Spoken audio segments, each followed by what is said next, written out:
Ex-Kapolres Bima Kota terjerat narkoba, Ketua Komisi 3 DPR minta dihukum berat.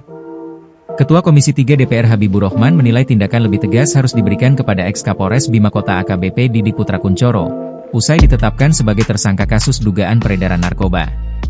Menurutnya, hukuman untuk mantan Kapolres Bima Kota harus lebih berat daripada pelaku dari sipil.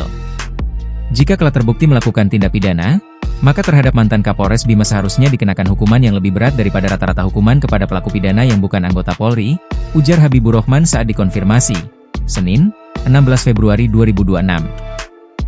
Menurutnya, pemberian sanksi tegas diperlukan mengingat Didik adalah anggota Polri yang seharusnya memberantas narkoba. Hal ini penting karena sebagai anggota Polri seharusnya dia terdepan dalam pemberantasan narkoba, tetapi justru dia terlibat, tegas Habibur Rahman. Lebih lanjut, Komisi 3 DPR RI mendukung langkah Polri menindak tegas ex-Kapolres Bima Kota. Menurutnya, langkah itu membuktikan bahwa Polri tidak mengenal kompromi dalam menindak para pelanggar hukum, termasuk jika berstatus sebagai anggota Polri sekalipun. Sikap tegas terhadap mantan Kapolres Bima ini kembali membuktikan bahwa Polri merupakan institusi yang paling responsif terhadap aduan masyarakat soal perilaku oknum yang melakukan pelanggaran, jelasnya. Selain itu, sikap tegas Polri menindak ex-Kapolres Bima sesuai juga dengan KUHP baru. Sikap tegas tersebut sudah sesuai dengan ketentuan pasal 23 ayat 7 KUHP baru yang mengatur setiap penegak hukum yang melakukan pelanggaran dikenakan sanksi etik, administrasi dan juga pidana, kata dia.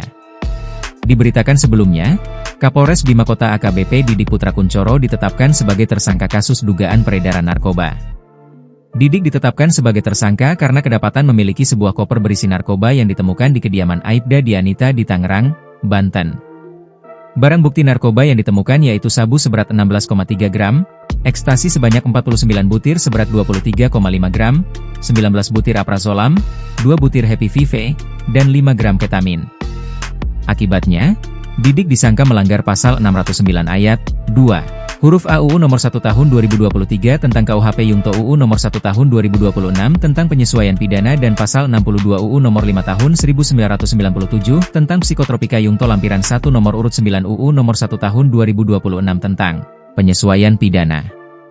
Di sisi lain, Divisi Propam Polri akan menggelar sidang etik terhadap AKBP Didik Putra Kunchoro, ex-Kapolres Bima Kota, yang terlibat dalam kasus tindak pidana narkoba.